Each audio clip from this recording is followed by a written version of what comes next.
ಕುರುಕ್ಷೇತ್ರ 2024 ಮಹಾಭಾರತದ ಸಮರ. ಈ ಲೋಕಸಭಾ ಚುನಾವಣೆಯಲ್ಲಿ ಲೋಕಲ್ ಮತ್ತು ನಾನ್ ಲೋಕಲ್, ಈ ಕಡೆ ಈ ಭಾಗದವನ್ ನಾನು, ಆತ ಈ ಭಾಗದವನಲ್ಲ ಅನ್ನುವ ಫೈಟ್ ಜೋರಾಗಿ ನಡೀತಾ ಇದೆ. ಎಲ್ಲೆಲ್ಲಿ ಏನೇನಾಗ್ತಾ ಇದೆ ತೋರಿಸ್ತೀನಿ. ಒಂದು ಮಂಡ್ಯದ ಕಡೆ, ಬೆಂಗಳೂರು ಗ್ರಾಮಾಂತರದ ಕಡೆ ಈ ಜಟಾಪಟಿ ಜೋರಾಗ್ತಾ ಇದೆ. Breaking news.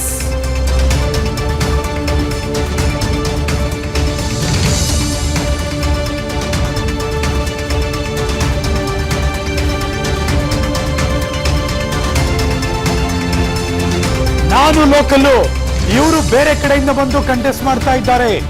ಸ್ಥಳೀಯ ಜಾತಿ ಸ್ವಾಭಿಮಾನ ಸಿಎಂ ಕುರ್ಚಿ ಅಸ್ತ್ರವೂ ಕೂಡ ಪ್ರಯೋಗ ಆಗ್ತಾ ಇದೆ. ಹಳೆ ಮೈಸೂರು ಭಾಗದಲ್ಲಿ ದಳಪತಿಗಳನ್ನ ಕಟ್ಟ ಹಾಕೋದಕ್ಕೆ ಹೊಸ ದಾಳ ಉರುಳಿಸ್ತಾ ಇದ್ದಾರೆ. ಹಳೆ ಮೈಸೂರು ಭಾಗದಲ್ಲಿ ಕೈನಿಂದ ಬಿಜೆಪಿಗಿಂತ ಜೆಡಿಎಸ್ ಟಾರ್ಗೆಟ್ ಆಗ್ತಾ ಇದೆ. ಒಕ್ಕಲಿಗ ಸಮುದಾಯದ ಮತಗಳ ಕ್ರೋಢೀಕರಣಕ್ಕೆ ಕಾಂಗ್ರೆಸ್ ಪ್ಲಾನ್ ಮಾಡ್ತಾ ಇದೆ. ಜೆಡಿಎಸ್ ವಿರುದ್ಧ ಕಾಂಗ್ರೆಸ್ನ ಆ ದಳಗಳು ಯಾವ್ಯಾವುದು? Exclusive on Vistara news. ಆ ದಳಗಳನ್ನ ಹೇಗೆ ಉರುಳಿಸ್ತಾ ಇದ್ದಾರೆ ನಾವು ತೋರಿಸ್ತೀವಿ ನೋಡಿ. Let's move on. ಎರಡನೇ ಬ್ರೇಕಿಂಗ್ ನ್ಯೂಸ್ ಹೋಗ್ತಾ ಇದ್ದೀನಿ. ಮಂಡ್ಯ ಭಾಗದಲ್ಲಿ ಮತ್ತು ಬೆಂಗಳೂರು ಗ್ರಾಮಾಂತರದಲ್ಲಿ ನಾನು ಪಕ್ಕಾ ಲೋಕಲ್ ಅನ್ನೋ ಕಾರ್ಡ್ ಪ್ಲೇ ಮಾಡ್ತಿದ್ದಾರೆ. Breaking news number 2.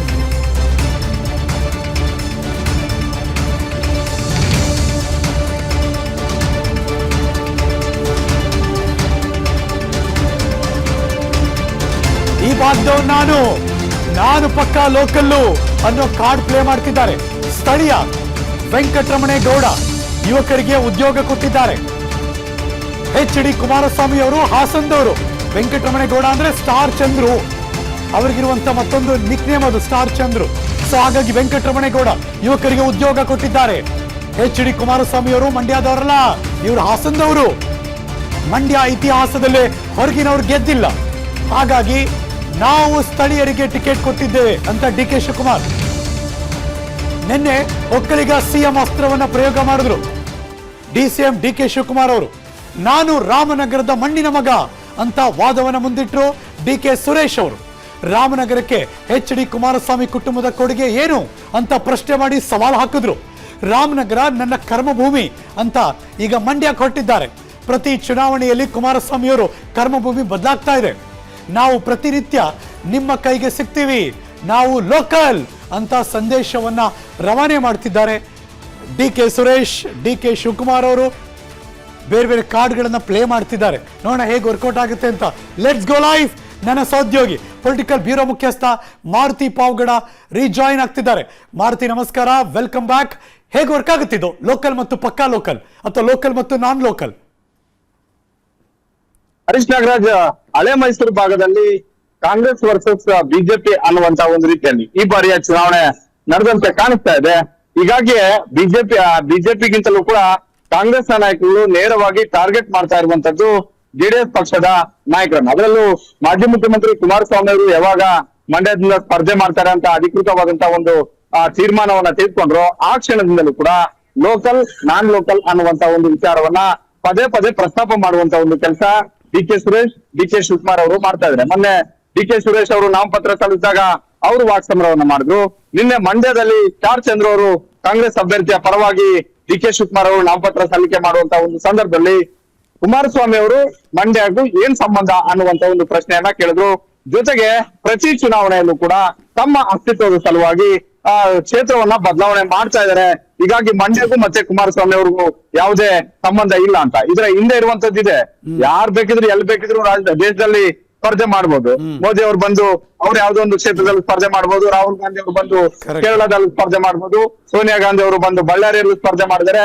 ಹೀಗಾಗಿ ಯಾರು ಎಲ್ಲಿ ಬೇಕಿದ್ರು ಕೂಡ ಭಾರತದ ಪ್ರಜೆಯಾಗಿರುವಂತವ್ರು ಭಾರತ ದೇಶದ ಹುದ್ದೆಗಳಕ್ಕೂ ಯಾವುದೇ ಲೋಕಸಭಾ ಕ್ಷೇತ್ರದಲ್ಲೂ ಕೂಡ ಸ್ಪರ್ಧೆ ಮಾಡ್ಬೋದು. ಇಲ್ಲಿ ಏನು ಅಂತ ಹೇಳಿದ್ರೆ ಲೋಕಲ್ ನಾನ್ ಲೋಕಲ್ ಅನ್ನುವಂತ ಒಂದು ವಿಚಾರವನ್ನ ಪ್ರಸ್ತಾಪ ಮಾಡೋದ್ರ ಮುಖೇನ ಮಂಡ್ಯದ ಜನರನ್ನ ಕಾಂಗ್ರೆಸ್ ತೆಕ್ಕೆಗೆ ತೆಗೆದುಕೊಳ್ಬೇಕು ಅನ್ನುವಂತ ಒಂದು ಲೆಕ್ಕಾಚಾರವನ್ನ ಇಟ್ಕೊಂಡು ಈ ರೀತಿಯಾದಂತಹ ಒಂದು ಕಾರ್ಡ್ ಅನ್ನ ಪ್ಲೇ ಮಾಡ್ತಾ ಇದ್ದಾರೆ.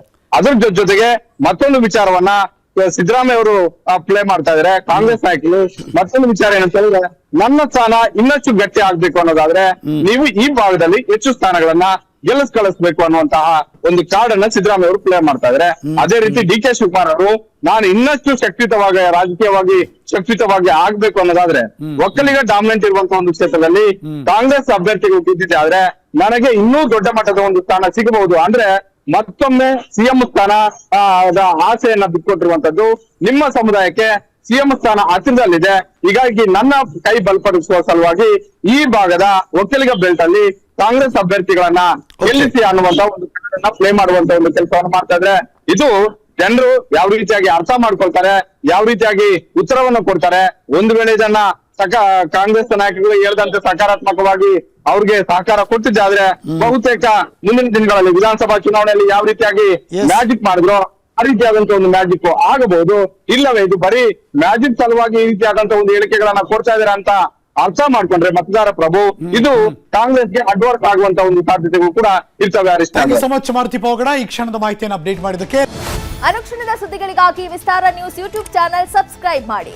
ಹೊಸ ಸುದ್ದಿಗಳ ನೋಟಿಫಿಕೇಶನ್ಗಾಗಿ ಬೆಲ್ ಐಕಾನ್ ಕ್ಲಿಕ್ ಮಾಡಿ. ಲೇಟೆಸ್ಟ್ ಅಪ್ಡೇಟ್ಸ್ಗಾಗಿ www.vistaranews.com ವೆಬ್ಸೈಟ್ಗೆ ವಿಸಿಟ್ ಮಾಡಿ.